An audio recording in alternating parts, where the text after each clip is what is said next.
मैं Acharya Pawan Goswami. Good morning students. Online class में आपका स्वागत है। Class 8th, subject Hindi, chapter 2, नेकी का फल। प्यारे बच्चों, लिफाफे पर किसी का नाम पता नहीं था। लिफाफे पर किसी का नाम पता नहीं था। इस चैप्टर को हम यहाँ तक करा चुके थे, अब आगे कराएंगे। बड़ी रकम हाथ में थी और कोई वहाँ नहीं था। बड़ी रकम हाथ में थी और कोई वहाँ नहीं था। उस समय कारवासकी को रुपयों की सख्त ज़रूरत थी, बहुत ज़रूरत थी।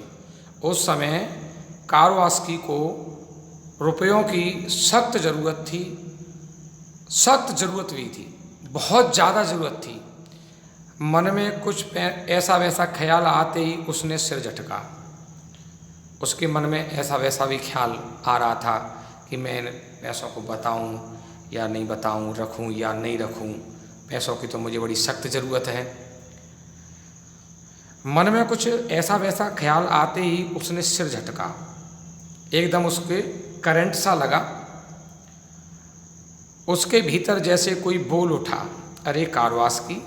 उसके भीतर जैसे कोई बोल उठा, अरे कारवासकी, पहले ही पता नहीं कि किन कुकर्मों की सज़ा पा रहा है। पहले ही पता नहीं कि किन कुकर्मों की सज़ा पा रहा है। उन कुकर्मों की मैं सज़ा पा रहा हूँ जो कि मैं एक पैर से लंगड़ा हूँ। एक और कुकर्म करके क्यों पाप का भागी बनता है। एक और कुकर्म करके क्यों पाप का भागी बनता है। तू इंसान है और उस नाते तेरा कुछ फर्ज भी है। उसने तत्काल अपनी गाड़ी को आगे बढ़ाया और बैंक के अधिकारी को वहाँ लिफाफा सौंप दिया। तू इंसान है और उस नाते तेरा कुछ फर्ज भी है। उसने तत्काल अपनी गाड़ी को आगे बढ़ाया। जो अपाहिज गाड़ी होती है, इस पर लंगड़े बैठ करके चलते हैं। उसने तत्काल अपनी गाड़ी को आगे बढ़ाया और बैंक के अधिकारी को वह लिफाफा सौंप दिया और कहा कि कृपया पता करके इसे इसके मालिक को भेज दीजिए। घर लौटते हुए उसका मन बड़ा आनंदित हो रहा था। उसने सोचा, यदि मैंने लिफाफा रख लिया होता तो मेरी आत्मा मुझे धिक्कारती कि हे कारवासकी, तुझे धिक्कार है, तुझे धिक्कार है। शायद भगवान ने मेरी परीक्षा ली थी और मुझे बड़ी संतुष्टि है कि मैं उस परीक्षा में सफल भी हुआ। वह साल कारवासकी के लिए बड़े कसाले का था, बड़े कष्ट का था। वह साल कारवासकी के लिए बड़े कसाले का था। उसके पिता चल बसे थे। उसी साल उसके पिता का स्वर्गवास हो गया था। उसकी पत्नी भी उसे छोड़ करके चली गई थी। उसका बायां पैर तो पहले ही कट गया था। पत्नी भी छोड़ के चली गई थी और उसका बायां पैर भी पहले ही कट गया था। और बढ़ते हुए मधुमेह के कारण दाहिने पैर के कटने की भी नौबत आ गई थी। मधुमेह, डायबिटीज, शुगर। और बढ़ते हुए मधुमेह के कारण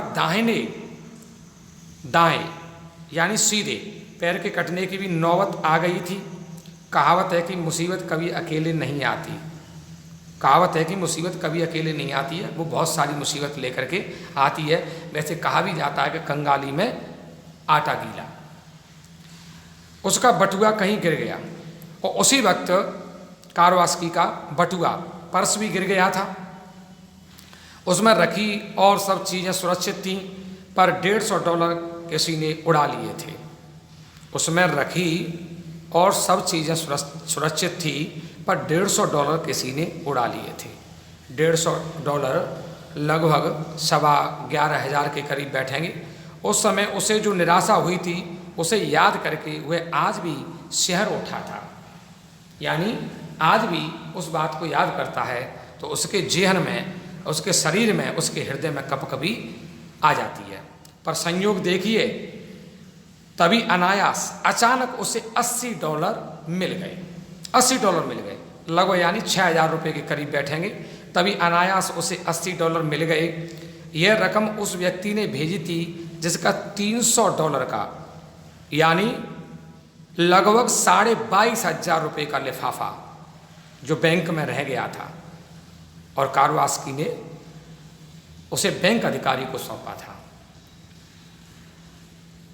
जिसका $300 का लिफाफा उसने बैंक के अधिकारी को सौंप दिया था।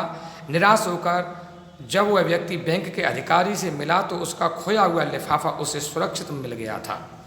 निराश होकर जब वह व्यक्ति बैंक के अधिकारी से मिला तो उसका खोया हुआ लिफाफा उसे सुरक्षित मिल गया। उसी ने अपनी कृतज्ञता कहते हैं कि ये हुए का उपकार मानना।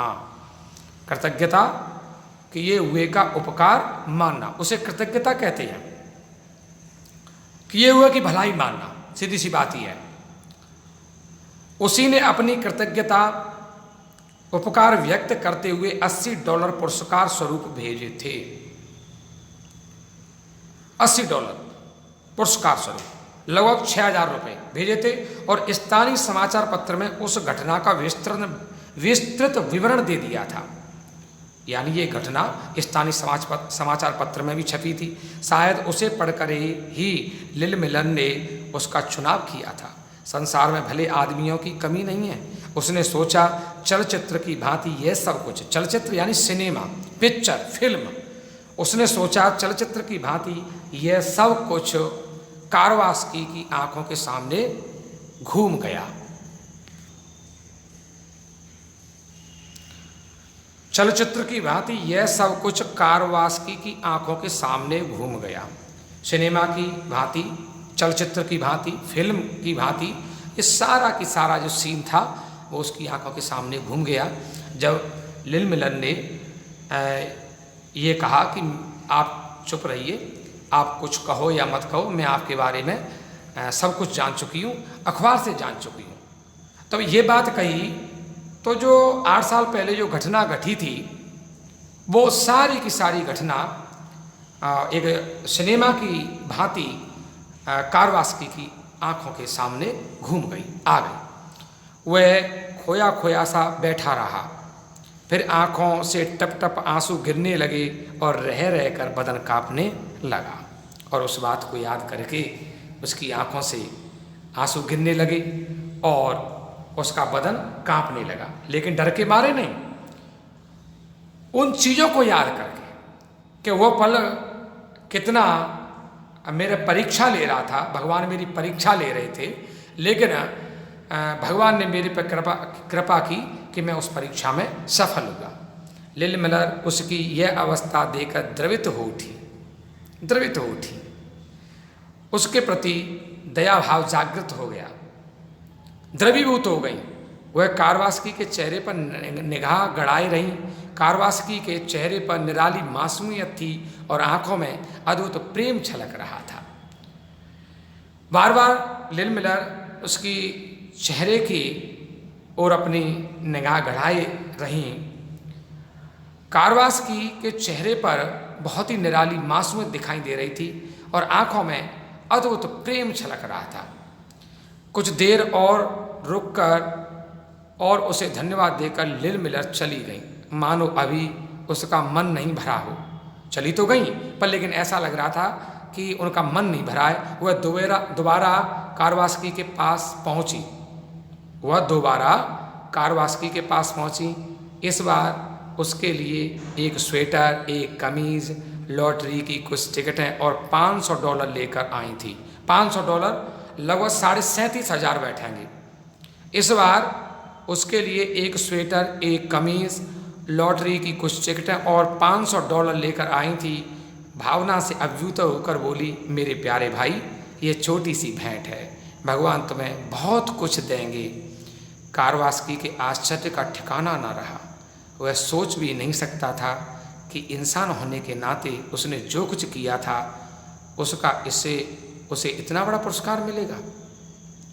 आश्चर्य में था कारवास्की और मन ही मन सोच रहा था कि इंसान होने के नाते जो मैंने किया वो करना चाहिए था और वो मैंने किया भी, पर लेकिन इतना बड़ा पुरस्कार मिलेगा ये मैंने नहीं सोचा था।